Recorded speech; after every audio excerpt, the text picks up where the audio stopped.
बिस्मिल्लाहिर्रहमानिर्रहीम, अस्सलाम वालेकुम नाजरीन। पिछली वीडियो के अंदर मैंने आपको बताया कि भारत ने पाकिस्तान पर सर्जिकल स्ट्राइक करने की कोशिश की, लेकिन भारत को मुंह की खानी पड़ी और इनके फौजियों की लाशें यहां पर गल सड़ रही हैं। बिल्कुल उसी वक्त अफगानिस्तान की जानिब से भी पाकिस्तान पर हमला किया गया, लेकिन हमने दोनों ही साइडों को ऐसा मुंह तोड़ जवाब दिया कि ये लोग पागल कुत्तों की तरह भाग गए। जब ये सारा कुछ हो रहा था उस वक्त भारतीय एयरफोर्स भी एक्टिव हुई और भारत ने अपने फाइटर जेट्स को हवा के अंदर भेज दिया, लेकिन एन उसी वक्त हमारी एयरफोर्स के फाइटर जेट्स भी हवा के अंदर मौजूद थे। इन लोगों ने थर के रेगिस्तान वाली साइड से पाकिस्तान के अंदर एंट्री करने की कोशिश की, लेकिन सरहद से तकरीबन 20 किलोमीटर दूर ही ये लोग वापस चले गए। इन फाइटर जेट्स के अंदर Sukhoi Su-30 MKI fighter jets मौजूद थे। उसके बाद इन्होंने 11 सेक्टर वाली साइड से एंट्री करने की कोशिश की। 11 सेक्टर वही सेक्टर है जहां पर एक बार बर्फानी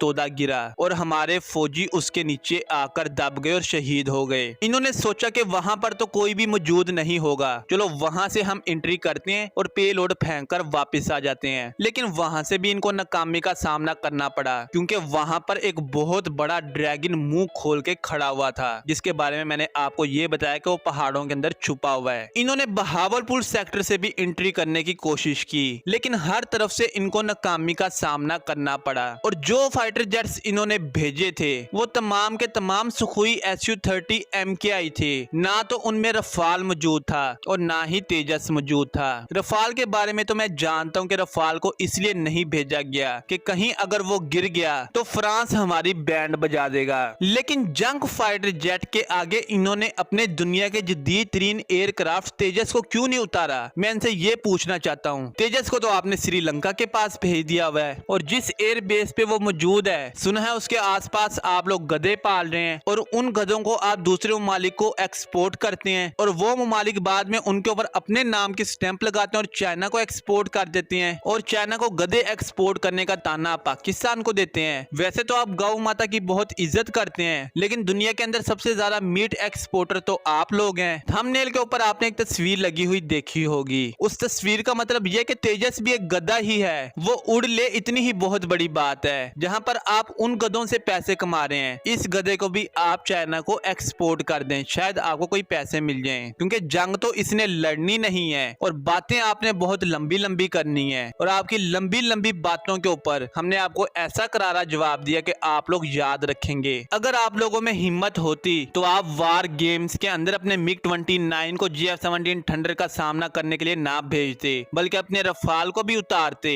और अपने तेजस को भी उतारते। लेकिन वहां पर आप लोगों ने अजीबो गरीब किस्म के राग लापना शुरू कर दिए। देखें पाकिस्तान को कि आपके इतने हमने फौजी मारे, लेकिन हमने ढोल नहीं बजाया। वहीं अगर गलती से आप लोगों ने एक ड्रोन भी पाकिस्तान का गिरा लिया होता, बल्कि ड्रोन को छोड़ें, आपने पाकिस्तान का एक कबूतर भी पकड़ा होता, तो आपके पूरे मीडिया ने एक हफ्ता तक इसी की तस्बीह करते रहना था और इस कबूतर की खुसूसियात बताते रहना था। खैर, ये थी आज की वीडियो। मिलते हैं अगली वीडियो में, तब तक के लिए अल्लाह हाफिज।